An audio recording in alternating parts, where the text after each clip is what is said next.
Hello guys! Today is the first day of my freestyle libre journey. So, bumili ako nito para matrack ko talaga yung aking blood sugar kung ano ba talaga. So, kinabit ko na siya, hindi ko na na-videohan. So, ayan. Tapos, ito yung radar niya. Ito pa tawag ito, sensor pala ang tawag ito, sensor. So, para makuha mo yung blood sugar mo, i-on mo lang tong reader, tapos i-tap mo lang yung check glucose na ano, saka mo siya itapat doon. So, ito yung sugar ko, 106. So, mababa siya kasi 12 noon na. Kanina morning, medyo alam naman siguro natin yung pag may type 2 ka na diabetes, yung sugar talaga din nag-spike yan 2 to 3 hours after tayo kumain. So after breakfast ko kanina, ang breakfast ko is ano lang yun, sliced bread na wheat bread. May palaman pa yun na peanut butter na sugar free. So yun na nga, after 3 hours, nag-spike ang sugar ko ng 298. So na-shock ako, ba't ganun kataas yung sugar. So after naman ng 4th hour na yun, pababa na siya. Actually, nilista ko siya eh. So ito yun. So, nagising ako 7 a.m. Ang sugar ko is 149. Then 8 a.m. naging 146. Kumain ako nito ng 8 a.m. Then, after kumain, nag-take ako ng metformin. Pero 9 a.m. naging 203. So, biro mo, from 146 naging 203 yung reading. Tapos 10 a.m. ito yung peak, 298. So, napaka-shock. O, taas, grabe.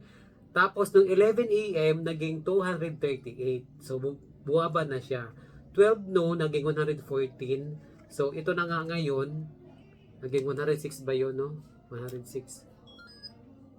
So, ayun, 106 nga. So, ngayon, kakain tayo, then, tingnan natin kung anong effect sa sugar natin. So, by the way, ang rice ko pala is black rice. Half lang yung kakainin ko dito. Yung other half is mamaya naman for dinner. Then, yung ulam ko ngayon is talong na salad. So, yan.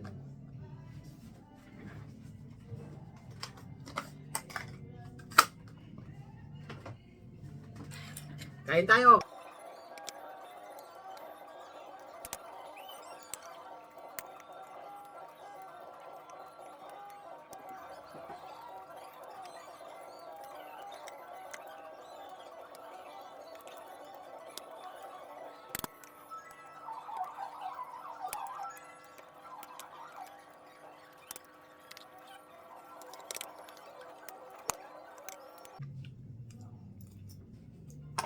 So, ayan. So, itong natirang half, mamaya naman tong dinner.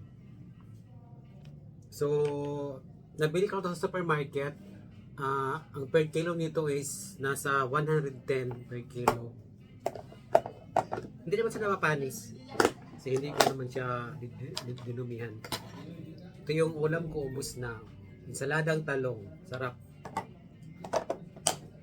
So, buy mo na. Mamaya naman after 2 hours, mag-reading ako na aking sugar kung anong level ng sugar ko after 2 to 3 hours.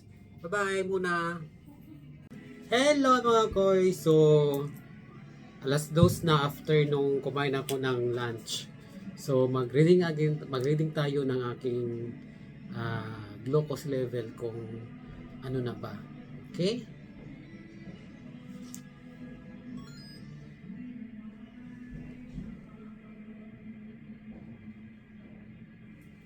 $229.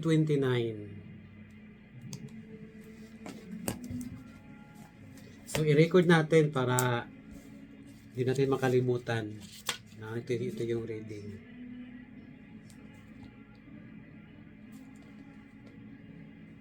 So, So far, medyo taas pa rin.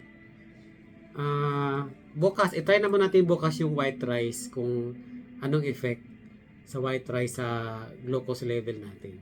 Okay, thank you. Bye-bye.